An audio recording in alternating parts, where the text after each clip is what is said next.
Kahit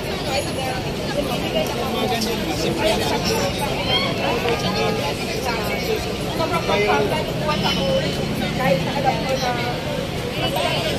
wala dito sa kanila. Pero lang po. Wala po ako nasawa.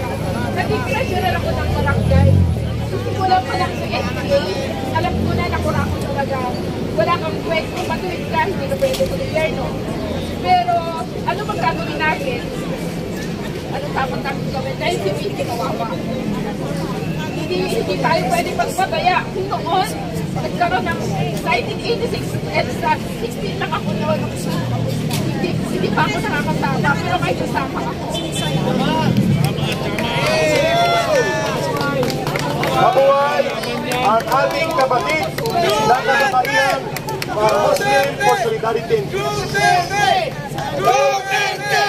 Ngayon naman ay pakinggan natin ang Solid Duterte Group, speakers group na nagpo-volunteer bago ang isang councilor na magbibigay ng mensahe.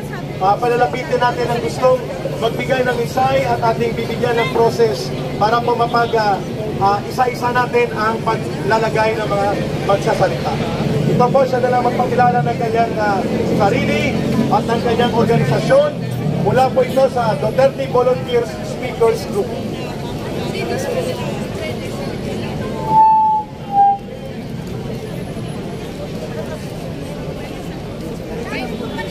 Okay, maraming salamat po Eric sa ating lahat na dito. Magandang gabi sa ating lahat. Magandang gabi sa ating lahat. Nais ko lang unang bigyan ng pansin yung salitang BBM.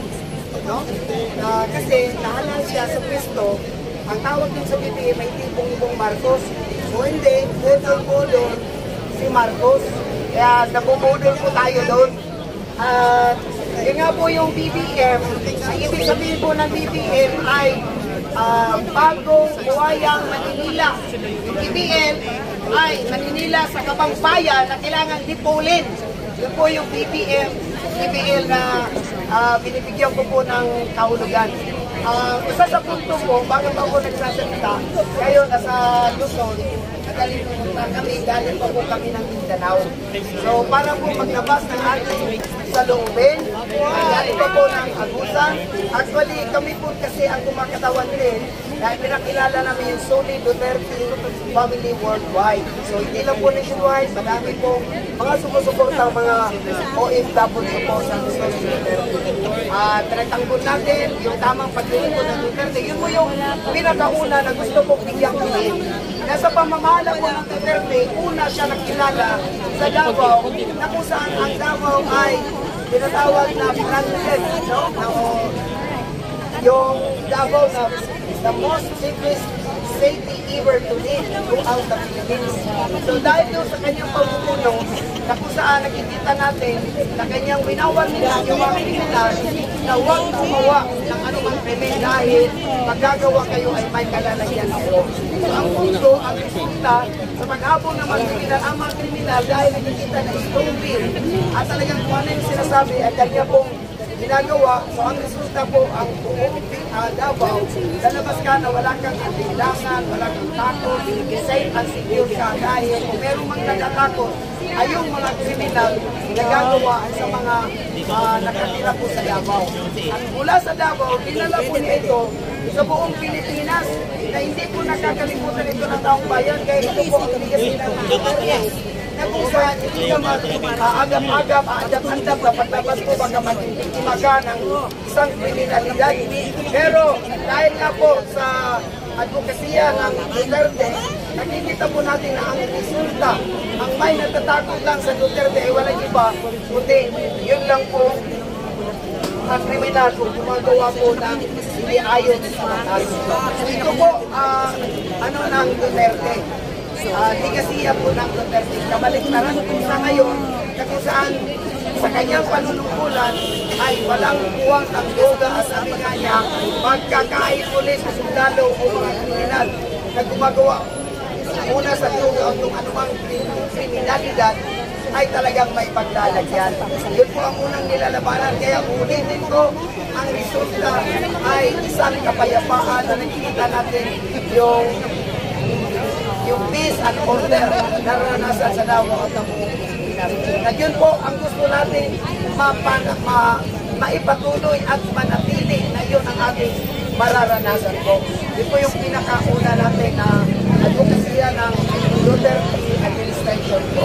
At ang pangalawa naman po, ang ating tinitignan sa ngayon, yun nga po yung budol yung Marcos na yan, na kung saan nabudol tayo. At ito nga po yung pang-aabuso din ng mga Marcos, ay hindi ko na gaano bibigyan ng higing. Ganito lang kasimple, kung sino yung ginawan na nagiging biktima at meron ng ebidensya na nilaslas yung tingin ng ating pinamahal na 32 million na sumusunta sa ating mahal na Vice Presidente, ay siya pa ang inipin at pinalitan pa. Kung sino ang biktima ay siya yung kinasuhan ng kinasapina. Yung gumawa o yung bumiktima o yung kriminal ay hindi yun ang inabot dahil ang biktima ay kalawang ang pinakamataas na posisyon sa Pilipinas, hindi po yun ang inabot. Hindi ba close sa kapitan, kaya nagulong talaga tayo sa kanyang mga pangako na hindi naman natutupad at ginagawa. Yung mga pang-abuso. Yung nga po, ang pangatlo, ito na rin po isa-isahin. Yung po sinasabi natin na bagong buhayang Manila sa kabanang bayan na kailangan ay ipulis. Kaya nga po, napasa po tayong lahat na parating natin na ating mga hiling sa ating mga nakikitang nagaganap na kung ginagawa ito sa pinakamataas na posisyon at maging sa ikalawang posisyon na ating Vice Presidente ay maging ganun din sa ating mga mamayang. Ngayon nga po yung unang number 1 na bibigyan ko ng pansin na meron tayong peace at order. Part ng CBD and PAPD na first time ko nakikita that people will spontaneously and voluntarily come out in the streets and they will stand up and join ECOMOG. Wala pa naman, pero there are signs na pinapaabutan kami na posibleng i-disperse. Pero dahil okay naman ang vigil area, so I think we can sustain the vigil. It will be a peaceful assembly of the Filipino people na tinatawag namin kalayaan sa malayang paghahayag ng sanubi ng mga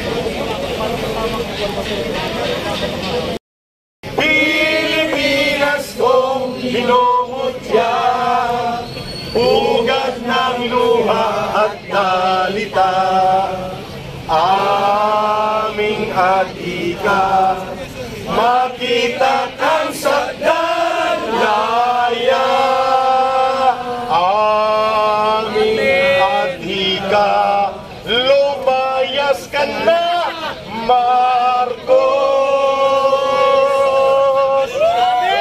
Mga kababayan, pumunta na ng EDSA Shrine, magbaon ng tubig at ng inyong bimpo. Pamorningan na ang pagtitipon ng sambayan ng Pilipino, mapayapa, ngunit matatag na pagtindig ng sambayan ng Pilipino. EDSA Shrine, tayo na!